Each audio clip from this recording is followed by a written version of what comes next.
Hello friends, Radhe Radhe. देखो कितना अच्छा मौसम हो रहा है सुबह सुबह। आज श्री जी के जन्मोत्सव की बधाई हो सबके लिए।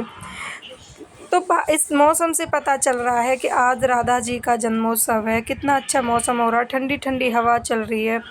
फिर हम करने लगे थे अपने कन्हैया को ही राधा बनाएंगे आज, क्योंकि हमारे पास राधा जी नहीं है। अभी मैं राधा जी नहीं ले रही हूँ, क्योंकि अभी मैं अपने कन्हैया को ही राधा रानी बनाऊँगी। फिर हम करने लगे पंचामृत से स्नान, क्योंकि अभी हमारा मंदिर छोटा है, तो इसलिए हम राधा रानी का सिंहासन आएगा नहीं, तो इसलिए हम मेरी बेटी एक कन्हैया को ही बना देती है। हम इन्हीं में अपना भाव से देख लेते हैं।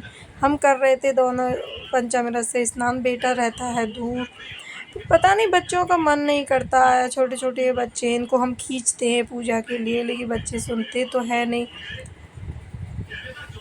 फिर करा दिया हमने स्नान। आज बेटी ने ये वो वाले ही कपड़े पहनाए थे जो कन्हैया ने अपने बर्थडे पे पहने थे, क्योंकि इन कपड़ों के साथ चुंदरी थी, क्योंकि आज हमें चुंदरी उड़ानी है, इसलिए यही पहना दिए थे। और कपड़ों के साथ चुंदरी नहीं है, तो इसलिए बेटी ने इनको ही पहना दिया। देखो बाल भी लगा दिए, 2 चोटी वाले, कितनी सुंदर लग रहे हैं। आज ये कन्हैया नहीं, आज ये राधा रानी है। फिर हम करने लगे आरती। देखो कितनी, मुझे तो साक्षात राधा रानी ही नज़र आ रही हैं इनमें। ये तो एक मन का भाव होता है, हम क्या सोचते हैं। फिर मैं जा रही थी आज अपनी फ्रेंड के यहाँ कीर्तन में। मैंने देखो पहनी आज चूड़ियाँ, कंगन के बीच में लगा के चूड़ियाँ।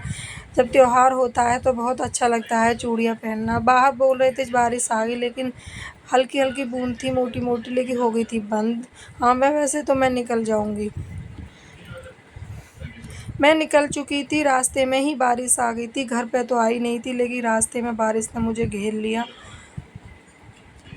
अब मैं पहुंची थी कीर्तन में, कीर्तन चल रहा था। अब ये होने लगी थी आरती, बधाई गव रही थी कीर्तन में। अभी मैं लेट हो गई थी तो बारिश की वजह से, तो मेरी फ्रेंड मुझे चिल्ला रही थी ये कोई टाइम है आने का। मैंने उसे बताया कि मैं लेट हो गई, अब क्या करूं जब बारिश ही नहीं खुल रही तो। और फिर आज संडे था, बच्चे भी घर थे, तो बहुत काम हो जाता है। और वैसे भी त्यौहार था तो घर में भी काफ़ी काम हो जाता है, और घर भी दूर था इनका, तो आने में भी थोड़ा टाइम लगा। और रास्ते में भी बारिश हुई तो मुझे यहाँ भी रुकना पड़ा। मैंने फल को और फूलों को भी लिया था। अब हम बत्ते बना रहे थे सब बैठ के, आरती के बाद यहाँ सब बैठे थे। अब बारिश में नहीं जा सकते। अब मिलते हैं अगले ब्लॉग में, जब तक के लिए राधे राधे।